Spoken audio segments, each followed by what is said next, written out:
Water is pretty boring, at least if we have enough of it on a regular basis.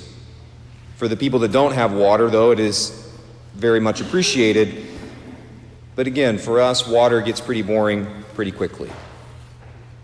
A lot like our lives. Life can seem pretty boring, pretty plain, day after day, until it changes, and then we suddenly appreciate every moment, usually accompanied by suffering in those moments. The vast majority of people, I think, in our culture feel the boredom of life creeping in because they repeat the same things daily, a perpetual Groundhog's Day. Many of us in our culture also have addictions that we cling to that only add to the sort of numbing effect.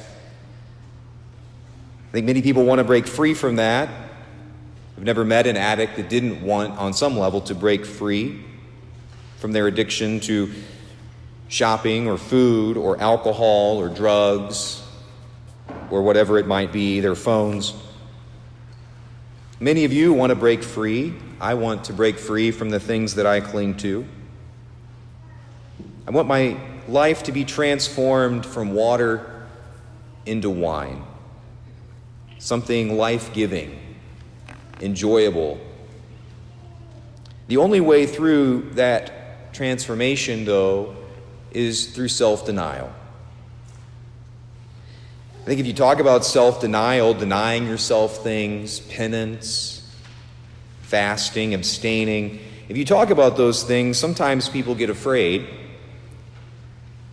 The Pharisees fasted and did penance a lot, and Jesus still talked about how most of them were on the road to hell. Older Catholics, I think, might be afraid of such talk, afraid that it's some kind of return to empty ritualism or more severity in our spiritual lives. Maybe a flashback when they were younger to a time when penance and self-denial were overemphasized. And I certainly appreciate that, although I don't know that, because that wasn't my experience at all.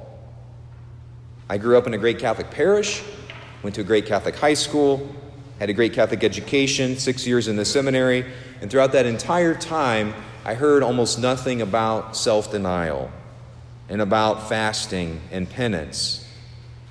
For most of my life, even through seminary, those things happened in Lent. One thing that I did read in the seminary, though, was a history book about the early English Catholics that were there right before the Reformation of Henry VIII, and many of them were martyred.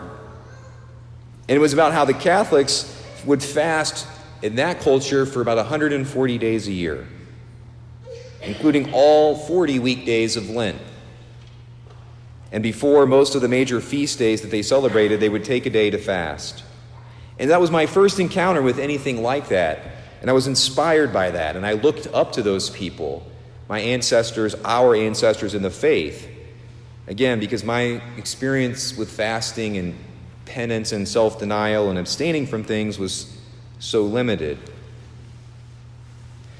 A spiritual director that I had in my first year as a priest, I think I've shared this before, Monsignor Moran, who is still living a saintly life over in Terre Haute.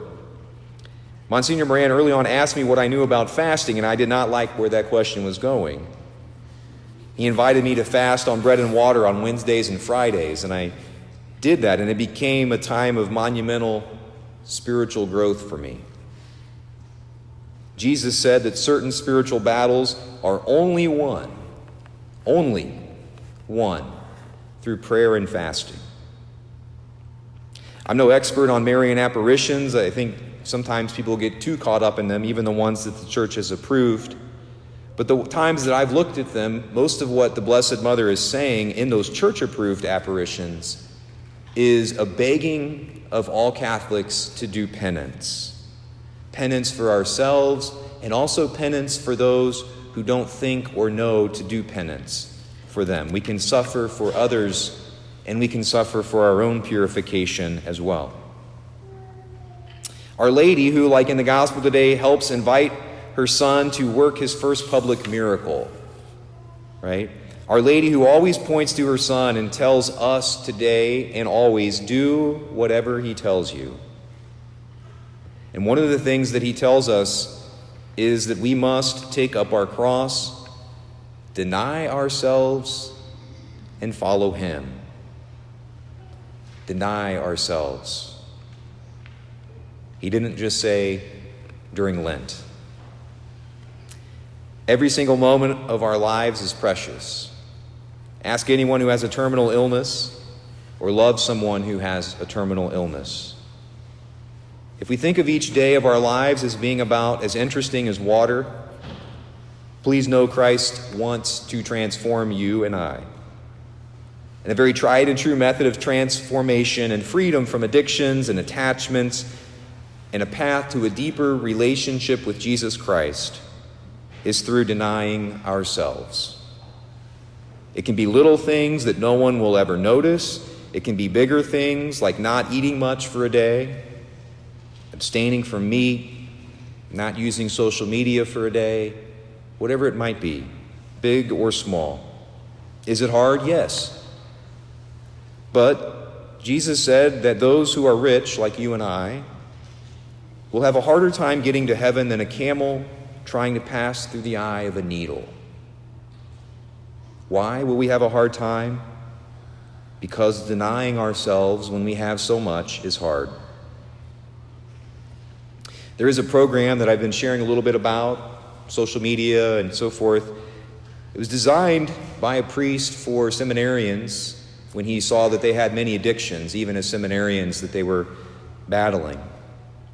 It's a 90-day program. It leads up to Easter, starts on Monday. Monday is 90 days away from Easter. I'm participating in it. It's a regimen where you get together with other people, you pray together, and you enter into some intentional fasting and denying yourselves things. It's marketed towards men, but anyone can do it. Anyone's welcome to do it. I'll have a brief meeting after Mass, because sometimes it's easier to wade into this with other people. Right? The church has always done that. There's always all these things that are out there.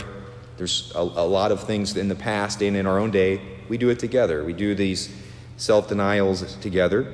So if you have any interest in this, taking 90 days in a particular way, sometimes if you just say, well, gosh, I'm going to fast forever, that can be kind of daunting. But if you know, okay, this is going to be a 90-day boot camp, then that might be a little bit easier to get involved in. So if you'd like more information about that, let me know. But that might not be of any interest to you. But please know as well that I'm also available as your priest to meet anytime if you want to talk spiritual direction and you want to talk about, I'm not sure how to pray, or I'm not sure how to fast, or I'm not sure how to do either one. I've had some blessed experiences where I've learned about these things, and I think I can help. I think I can share with you if you'd like to deepen your life in those areas on your own, outside of some kind of formal program. But again, please stick around for Mass if you would like to hear a few minutes about it. But again, either way, whatever you're up to, whatever you're doing, however you pray, however you fast, I invite you to think about doing it more. I invite you to think about some kind of regular self-denial in your life. And I think that when you take that on, whatever it is and whatever forms it is and whatever it looks like, it will quickly help transform your life from the everyday plainness of water to the Spirit-filled presence of a relationship with Jesus.